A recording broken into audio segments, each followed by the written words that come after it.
Right, అది పరిస్థితి. So Hydraa రంగనాథ్పై high court ఘాటు వ్యాఖ్యలకు సంబంధించిన బ్రేకింగ్ కంటిన్యూ చేస్తాము. గ్రీకు పురాణాలతోటి హైడ్రాని పోల్చారు హైకోర్టు న్యాయమూర్తి. 9 తలల విష సర్పంలాగా హైడ్రా వ్యవహరిస్తోందని ఆగ్రహం వ్యక్తం చేశారు.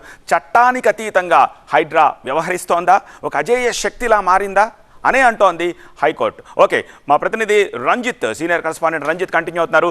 రంజిత్, ఇది కోర్టు పర్వ్యూలో ఉండే అవకాశం లేకపోలేదు అనేది కొంతమంది వ్యాఖ్యానిస్తోన్న మాట.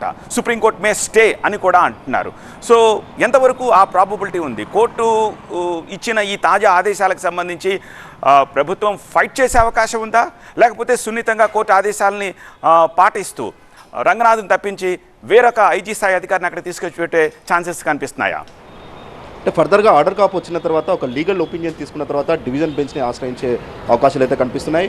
ఎందుకంటే రంగనాథ్ విషయంలో గతంలో అనేక సార్లు కోర్టు కంటెంప్ట్ దాఖలైనప్పటికీ మాత్రం రంగనాథ్ పైన హైకోర్టు అనేక సందర్భాల్లో సీరియస్ అయింది. జస్టిస్ లక్ష్మణ్ లాంటి వాళ్ళు కూడా అనేక సార్లు హైడ్రా కమిషనర్ రంగనాథ్ చర్యల్ని తప్పుపట్టారు. అయితే ఇక్కడ అదైతే రెండోసారి కూడా కంటెంప్ట్ దాఖలైన తర్వాత అప్పుడు కూడా చాలా సీరియస్ కామెంట్స్ హైకోర్టు చేసింది. ఇక్కడ హైడ్రా కమిషనర్గా ఉన్నటువంటి వ్యక్తిని తాము కస్టడీలోకి తీసుకోవాలని భావిస్తున్నప్పుడు మాత్రం అప్పుడు అడ్వకేట్ జనరల్ విజ్ఞప్తిని పరిగణలోకి తీసుకొని తాము సీరియస్ యాక్షన్ తీసుకోవడం లేదన్నటువంటి విషయాన్ని ప్రస్తావించారు. దీంతో పాటు ఇక్కడ అనేక సంస్థలను కూడా తప్పుపట్టింది.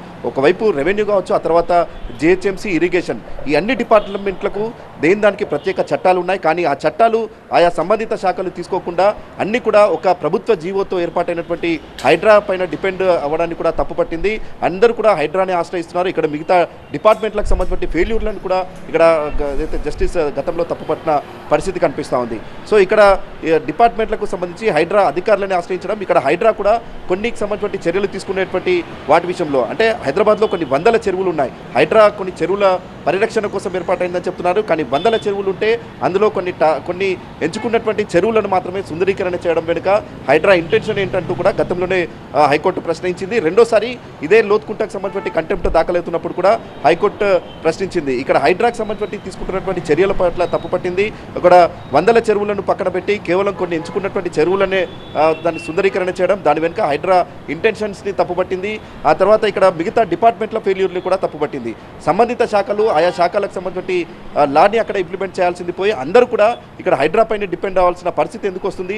హైడ్రానే పూర్తిగా, ఎందుకంటే ఇక్కడ రెవెన్యూ కావచ్చు, ఆ తర్వాత ఇరిగేషన్ కావచ్చు, ఆ తర్వాత జిహెచ్ఎంసీ కావచ్చు, వీరంతా కూడా అక్కడ ఏదైనా ఇష్యూ వస్తే వెంటనే హైడ్రాకు రాస్తున్నారు. కానీ హైడ్రాకు ఎలాంటి పవర్స్ ఉన్నాయి? హైడ్రా అక్కడ సంబంధించిన విషయంలో ఒక ప్రభుత్వ జీవోతో ఏర్పాటైనటువంటి హైడ్రా ఏజెన్సీని అందరూ ఆశ్రయించడం వెనుక కూడా హైకోర్టు తప్పుపట్టిన పరిస్థితి కనిపిస్తోంది. సో ఇప్పుడు రంగనాథ్కి సంబంధించిన విషయంలో దాదాపు 63 కోర్టు ధిక్కరణ కేసులు నమోదయ్యాయి.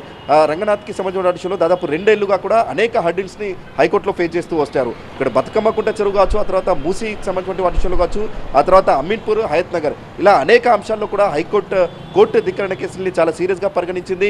హైకోర్టులో తిరిగి తాము ఈ సంబంధించి ఏదైతే లోతుకుంటకు సంబంధించిన కేసులో కూడా రెండోసారి అక్కడ కౌంటర్ దాఖలు చేస్తామంటూ ఒకవైపు అపాలజీ చెప్పడం కావచ్చు, తిరిగి కౌంటర్ని దాఖలు చేస్తామని చెప్పడం. సో ఇక్కడ కూడా తప్పు పట్టింది. ఇక్కడ క్లియర్గా హైకోర్టుకి సంబంధించిన వైలేషన్ కనిపిస్తుంది. కంటెంప్ట్ అనేది కనిపిస్తున్నా కానీ కూడా హైకోర్టుని తిరిగి తాము కౌంటర్ దాఖలు చేస్తాము అని ఒక తప్పించుకునేటువంటి ధోరణితో హైడ్రా వ్యవహరిస్తుందే తప్ప ఇక్కడ హైడ్రాకి సంబంధించిన ఇంటెన్షన్స్ని కూడా హైకోర్టు తప్పుపట్టిన పరిస్థితి ఉంది. సో మొత్తం ఇప్పుడు ఈ 63 కోర్టు ధిక్కరణ కేసులు కావచ్చు, ఆ తర్వాత రంగనాథ్పై గతంలో హైకోర్టు సీరియస్గా చేసినటువంటి కామెంట్స్ కావచ్చు, వీటన్నిటి పరిణామాల నేపథ్యంలో ప్రభుత్వం ఏ రకంగా ముందుకెళ్తుందనేది కూడా చూడాలి. ఒకవేళ డివిజన్ బెంచ్ని ఆశ్రయిస్తారా, లేదంటే ఇప్పుడు సిఎస్కి ఆదేశాలు జారీ చేసింది హైకోర్టు ఇక్కడ మిగతా అధికారిని నియమించాలని. సో ప్రభుత్వం హైకోర్టు ఆదేశాలని పరిగణలోకి తీసుకొని మిగతా అధికారిని నియమిస్తుందా, లేదంటే తిరిగి రంగనాథ్ విషయంలో ఇప్పటివరకు ప్రభుత్వం అనేక రకాలుగా డిఫెండ్ చేసుకుంటూ వస్తుంది కాబట్టి ఈ అంశంలో కూడా డిఫెండ్ చేస్తూ కూడా హైకోర్టు అతనికి సంబంధించిన విషయంలో తిరిగి డివిజన్ బెంచ్కి వెళ్తుంది అనేది కూడా చూడాల్సి ఉంది. ఇప్పుడు ఆర్డర్ కాపీ వచ్చిన తర్వాత, లీగల్ ఒపీనియన్ తీసుకున్న తర్వాత ఫర్దర్గా ఈ వ్యవహారంలో ముందుకెళ్లే అవకాశాలు అయితే కనిపిస్తున్నాయి. ఆల్రైట్ రంజిత్.